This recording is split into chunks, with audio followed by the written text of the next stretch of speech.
오늘 아침 뉴스의 맥을 짚어드리는 시간 뉴스연구소. 오늘도 두 분의 연구위원 함께합니다. CBS 김광일 기자, 경향신문 박순봉 기자. 어서 오십시오. 안녕하세요. 예, 첫 뉴스 어디로 갈까요? 윤석열 원맨쇼.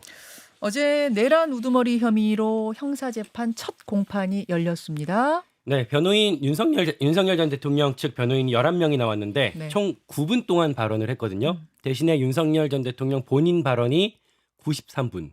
예. 사실상 원맨쇼였다는 평가가 나오고, 그러니까 구체적으로 모두 발언이 오전에 40분, 그리고 점심시간에 집에 가서 밥 먹고 오후에 다시 나와서 40분 동안 진행을 했어요. 그리고 이제 증인 신문할 때도 또 끼어든 시간까지 포함하면은 93분 뭐 이렇게 나오고 있습니다. 자, 내용은 어땠습니까? 헌재에서 변론을 했었잖아요. 예. 뭐 거의 그 재탕이었어요. 그러니까 헌재 결론에 승복하겠다고 명시적으로 밝히지 않았었잖아요. 그때 예. 이제 뭐 형사재판 대비하기 위해서 그런 거다라고 말씀을 드렸었는데 뭐 그때 그 흐름대로 가고 있습니다.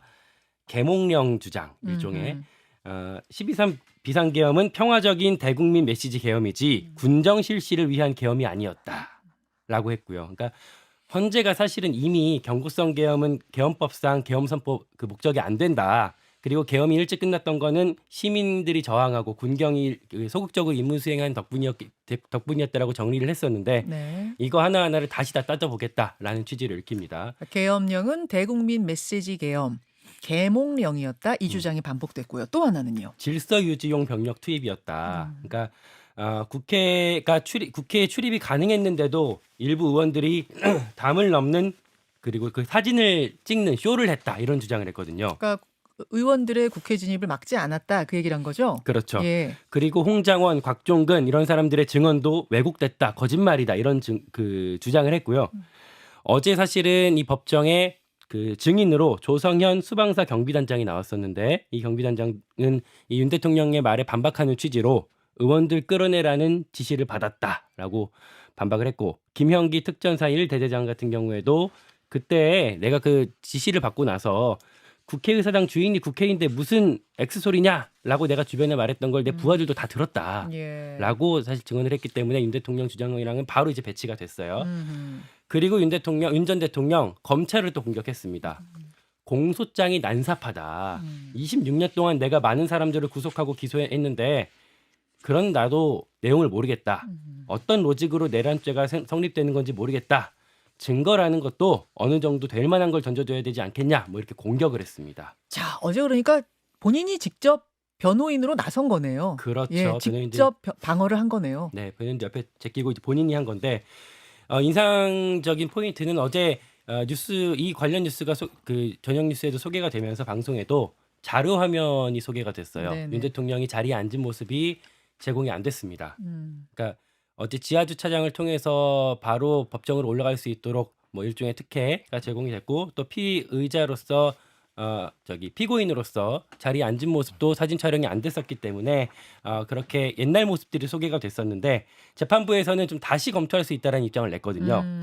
이게 그 촬영 신청 같은 경우에도 너무 최근에 바투 신청이 돼서 피고인의 의견을 묻는 이런 절차들을 이제 진행할 수가 없었다. 추후에 신청이 다시 들어오면 허가 여부를 판단하겠다. 뭐 이렇게 다시 고민할 수 있다는 입장을 밝혔습니다. 자, 어제 재판, 형사재판 박순봉 기자는 어디 주목하셨습니까? 지금 김광일 기자가 전반적으로 설명을 해줬는데 좀 요약을 한번 다시 해보면은 네. 토크 본능 그리고 여전히 대통령이자 검찰총장 이렇게 요약을 할 수가 있을 것 같아요. 그러니까 지금 말 많이 했다라는 말씀해 주셨는데 진짜 인상적인 건 변호인이 9분밖에 얘기 안 했다라는 거. 그러니까요.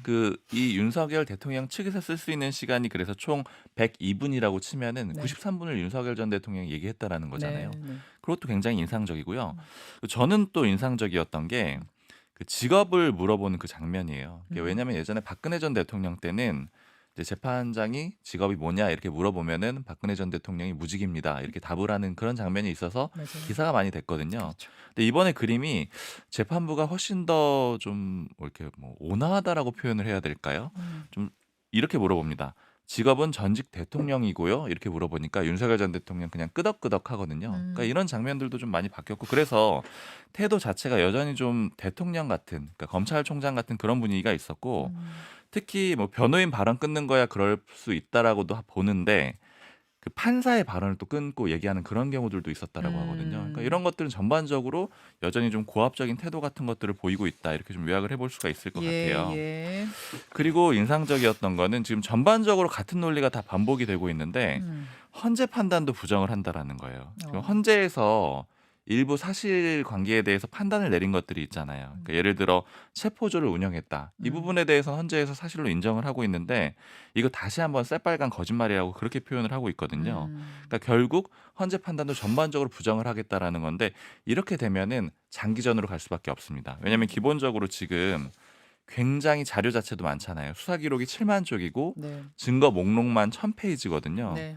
게다가 검찰이 채택해야 된다라고 밝힌 증인이 520명 정도 되고요. 그렇습니다. 그리고 여기에 더해서 태도 자체가 윤석열 전 대통령은 모든 걸 다시 한번 따져보겠다는 입장이고 특히 지금 그 공수처가 수사한 것 자체도 문제 삼겠다라는 거거든요. 그러니까 이렇게 되면은 올해는 뭐 당연히 1심 결과가 나오기도 어렵고 네. 언제 끝날지 알 수 없을 정도로 굉장히 오래 갈 수 있다 이렇게 보이는 상황이에요. 그러면 계엄령을 선포한 것 뭐 이거는 팩트니까 그거 하나 빼고는 모두 부정했다 이렇게 보면 되는 거예요. 네, 모든 걸 부정했고 그 다음에 책임 소재 자체도 그 국회에 들어간 거, 계엄군이 들어간 거 이거 자체도 팩트긴 하잖아요. 네. 근데 이게 내가 지시한 게 아니고 부하들이 오해했다. 이런 식으로 얘기를 하고 있기 때문에 그러니까 우리가 눈으로 본 거, 팩트란 표현보다는 이제 눈으로 본 것들이 있는데 그것들 중에 인정하는 건 계엄령 선포했다. 그건 맞습니다. 그거 하나 빼곤 다 부정했다 이렇게 보면 돼요. 그렇죠. 그리고 그 계엄령 선포 자체도 뭐 소위 말하는 계몽령이라는 거죠. 예. 그리고 뭐 경고성 이런 얘기를 다시 한번 반복을 했습니다. 그리고 제가 좀 인상적이었던 게 그럼 이제 첫 번째 공판이잖아요. 네. 그래서 이제 국민의힘 분위기를 좀 들어봤는데 뭐 지도부의 의원하고 얘기를 해보니까 일단은 그 비공개 회의 때 전혀 언급이 없었대요. 단 한마디도 윤석열 전 대통령에 대한 언급이 없었고 카톡방 뭐 의원들 방 있잖아요. 네네. 그 SNS 방에도 전혀 언급이 없었다라는 겁니다. 그래서 손절의 속도가 굉장히 빨랐었는데 이제는 완전히 마무리된 정도의 하하. 느낌이다. 아예 윤석열 전 대통령 첫 공판이니까 사실 저희도 이렇게 중요하게 다루고 예. 많이 회자가 되는데 언급 자체가 없었다라고 하고 음. 어제 뭐 다른 의원 물어보니까 네. 안 봤대요. 공판 뭐 아예 어떻게 보지도 않았다. 네. 그래서 전반적으로 이제 사라졌다. 노 국민의힘에서. 관심. 네, 이런 분위기도 있습니다. 그래요. 두 번째 이슈 넘어갑니다. 한덕수의 마지막 소명. 한덕수 대통령 권한대행의 차출설 혹은 뭐 출마설 지난주부터 떠들썩한데 어제 한덕수 대행이 마이크 잡고 했던 그 발언이 지금 여러 가지로 해석을 낳고 있습니다. 직접 한번 그 한덕수 대행의 발언을 듣고 오면 좋을 것 같아요. 예, 혹시 화면이 준비가 됐습니까? 들어보죠.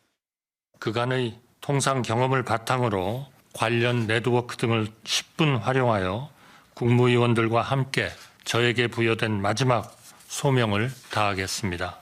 저에게 부여된 마지막 소명을 다하겠습니다. 이걸 어떻게 해석할 것인가? 이거예요. 그러니까 들으셨지만 미국발 통상정쟁 관련해서 각 부처에서 좀 구체적으로 대응해야 된다라고 말하면서 했던 말이긴 하거든요. 네.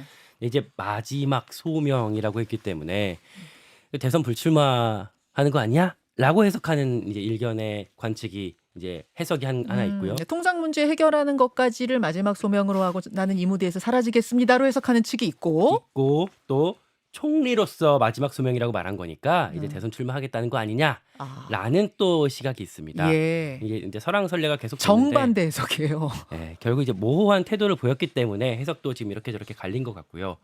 일단은 국민의힘 대선 경선 후보 등록 그 마감 시한이 오늘까지입니다. 네. 그래서 경선 참여는 뭐 사실상 좀 지나갔다라고 보실 수 있을 것 같고 네. 하게 되면은 우리가 지금 계속 말하고 있는 그 버스 출발하고 나서 빅텐트에 참여하는 방식이 되지 않을까 한다면 뭐 그렇게 관측이 되고 있습니다. 뭐 반명 빅텐트, 뭐 한덕수 대세론 뭐 이런 얘기들이 점점 커지고 있으면서 국민의힘 내부에서 그 참반도 좀 뚜렷해지는 모양으로 흘러가고 있거든요. 예. 제가 어제 좀 의원들한테 이렇게 한덕수 대행을 왜 미는지 논리를 좀 들어봤는데 네.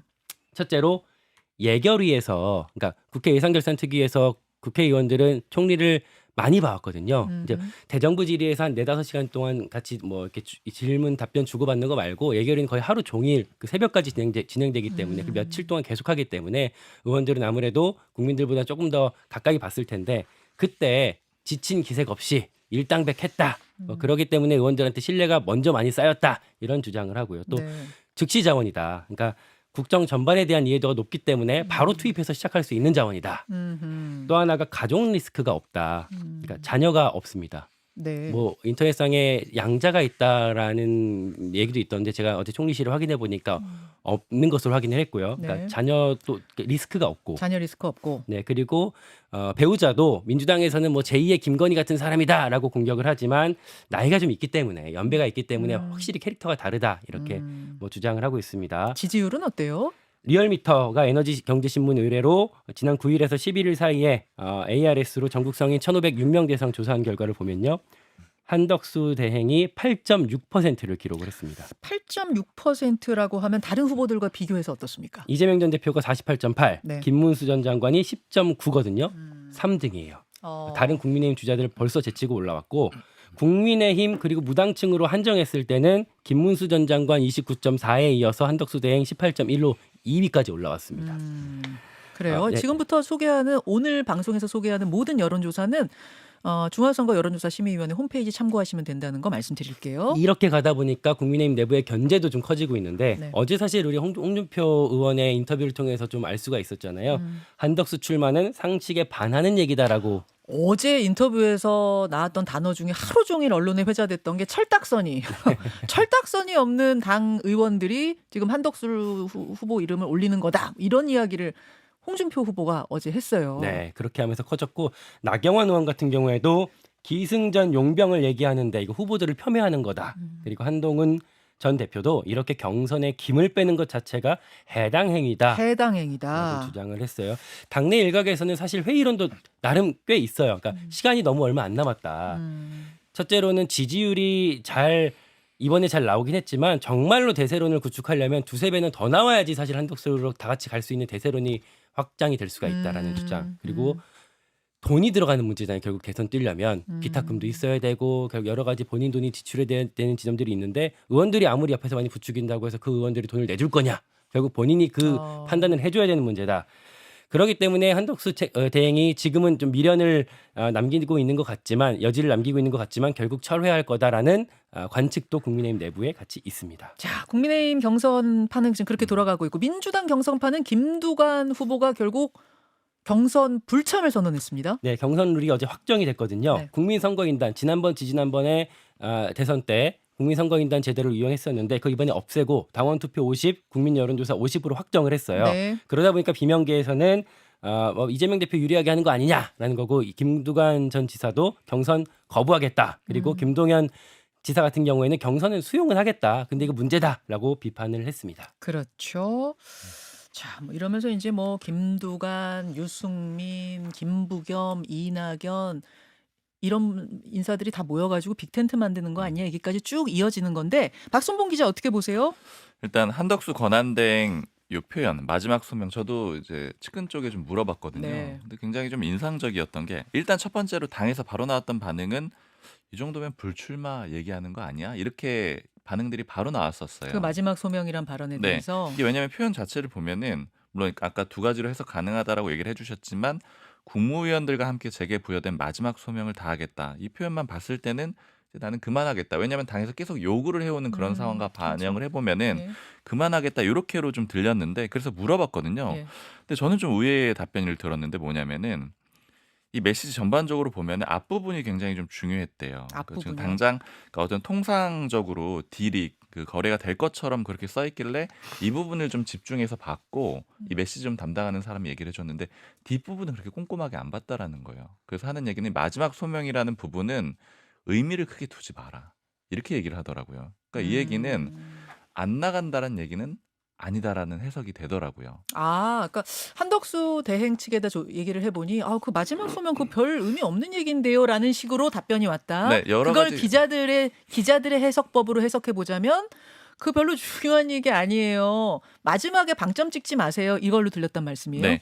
근데 제가 이 쪽 취재를 해봤을 땐 안 나올 거다 이런 분위기가 많았고 어제 이거 물어보면서 같이 얘기를 또 물어봤거든요. 왜냐하면 지금 당에서 성일종 의원하고 박수영 의원이 적극적으로 밀고 있더라 이렇게 물어보니까 이제 뭐라고 표현하냐면 뭐 자유롭게 의견 얘기할 수 있는 거 아니냐 이런 정도로만 얘기를 해요. 이 얘기는 톤 자체는 기본적으로는 불출마 쪽에 좀 무게가 있다 이 자, 태도인데 근데 저 손 한번 들게요. 질문 하나 할게요. 그럼 아니면 그냥 아니라고 딱 한마디 하면 되는 건데 그 한마디가 안 나오고 있다는 건 아니 어느 자리에서든 그냥 한마디만 하면 되는 건데 안 하고 있다는 건 여지를 계속 열어두고 있다는 얘기잖아요. 열려 있다라고 봐야 되는데 근데 어느 정도 열려 있느냐가 중요하잖아요. 예.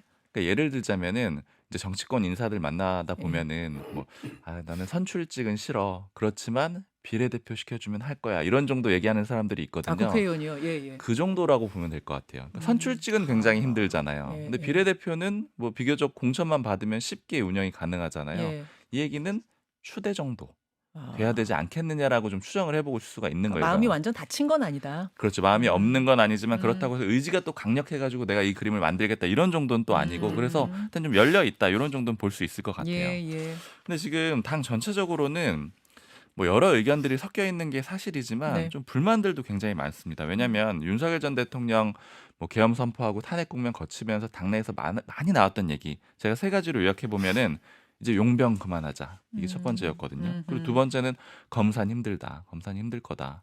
세 번째는 배우자 중요하다. 이 세 가지 얘기는 반복적으로 굉장히 많은 사람들이 해왔는데 여기서 첫 번째 용병 금지에 바로 해당되는 내용이거든요. 또 당 밖에서 데려온다고 이런 불만들이 좀 굉장히 많이 있고요. 한덕수 대행은요, 여러분 국민의힘 당원이 아니에요. 그래서 오늘 접수가 불가능한 이유는 당원 등록부터 해야 되거든요. 그래서 오늘 그 경선 참여 신청이 물리적으로 불가능하다는 게 당원 접수도 안 된 상황입니다. 네. 예, 그리고 용병이에요. 국민의힘 쪽에서 보자면 정통 보수도 아니에요. 음. 왜냐면 뭐 여러 정부를 오갔던 사람이라고 그럼요. 볼 수가 있는 예, 거고요. 예.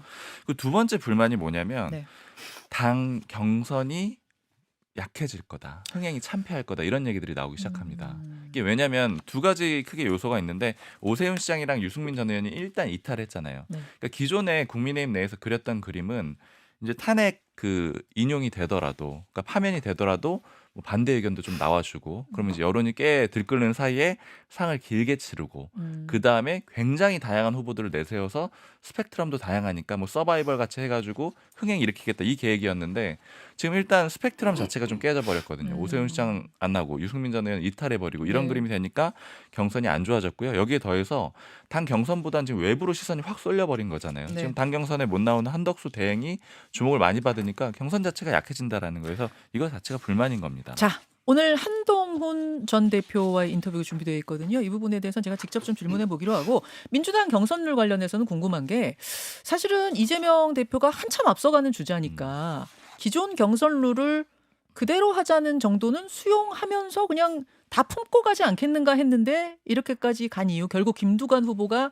경선 불참을 선언하는 것까지 간 배경은 뭡니까? 그게 저도 너무 궁금해서 네. 어제 좀 주요 관계자 그리고 제가 생각했을 때는 좀 객관적이라고 생각되는 사람한테 그러니까 예. 완전히 친명이 아닌 사람한테 물어봤는데 물어봤더니 자기도 궁금해서 취재를 해보겠다라고 하면서 쭉 물어본 다음에 해준 얘기가 뭐냐면은 일단은 의도적으로 이재명 전 대표 쪽에서 시작부터 만든 것 같진 않대요. 왜냐하면 얘기가 나오기 시작했던 거는 지금 특별당규 준비위원회에서 이런 안을 만들어낸 거잖아요. 네. 근데 거기에 영남 쪽 인사들이 그런 얘기들을 많이 했다라는 거예요. 그 영남 사람들은 의도적으로 들어와가지고 역선택을 일으킬 가능성이 좀 높다라는 우려를 많이 듣는 사람들이잖아요. 영남 쪽 그 네. 민주당 의원들. 네, 그러다 보니까 이런 얘기들을 좀 많이 했고 그래서 이게 일단 반영이 돼가지고 시행이 됐는데 문제는 이제 이 사람이 말하는 문제의식은 그 이유가 되게 일사천리였다라는 거예요. 그러니까 당에서 봤을 때는 전통적으로 원래 해왔던 방식인데 이걸 바꾸는 과정이잖아요. 그렇죠. 근데 이 바꾸는 과정에 이제 제가 들었을 때는 김영배 의원도 조금 뭐 의견 제시를 좀 의총에서 하는 정도였고 그것도 뭐 강하게 얘기하지 않았고 그냥 쓱 넘어갔다라는 거예요. 그러니까 아무도 제동을 거리지 않았다라는 겁니다. 그래서 이제 종합적으로 봤을 땐 이재명 전 대표가 의도했는지는 모르겠으나 이게 결과적으로 이재명 전 대표한테 좋은 거잖아요. 그러니까 당에서 아무도 제재하지 못하는 그런 그림으로 그냥 흘러갔다. 일사천리로 흘러갔다. 이게 좀 제가 들은 얘기고요.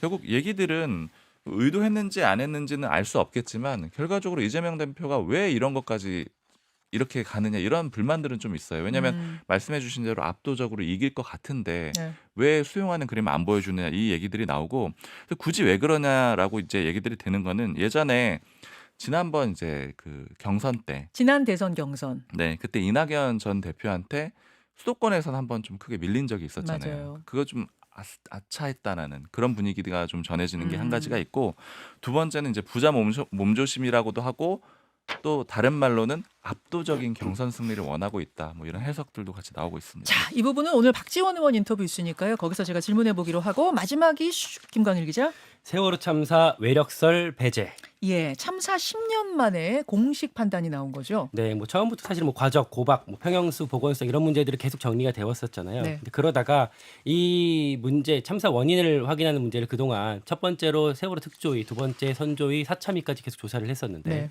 두 번째였던 선조위 때 쪼개진 결론이 나왔었잖아요. 그렇죠. 그러니까 위원 3명이 썼던 보고서에는 내인설이라고 해가지고 그러니까 핵심은 어떤 솔레노이드라는 장치가 좀 불량해서 한쪽으로 고착되는 바람에 방향타가 급선회해서 넘어진 거다. 근데 그때 위원 3명이 외력설이라고 해서 이것만 앞에 것만으로는 설명이 안 되니까 밖에 외력으로 충돌했을 이런 가능성도 배제할 수가 없다라고 해서 쪼개졌었는데 예. 그 이후 사참위에서 이 외력설을 확인할 수 없다 정도로만 소극적으로 결론을 냈었어요. 네. 그러면서 계속 이 외력설에 대한 부분들이 뭐 영화가 나오고 이렇게 최근까지 이렇게 왔었던 건데 목포지방해양안전심판원 특별심판부에서 작년 11월에 이 참사 원인을 결의를 한 것으로 최근에 알려졌습니다.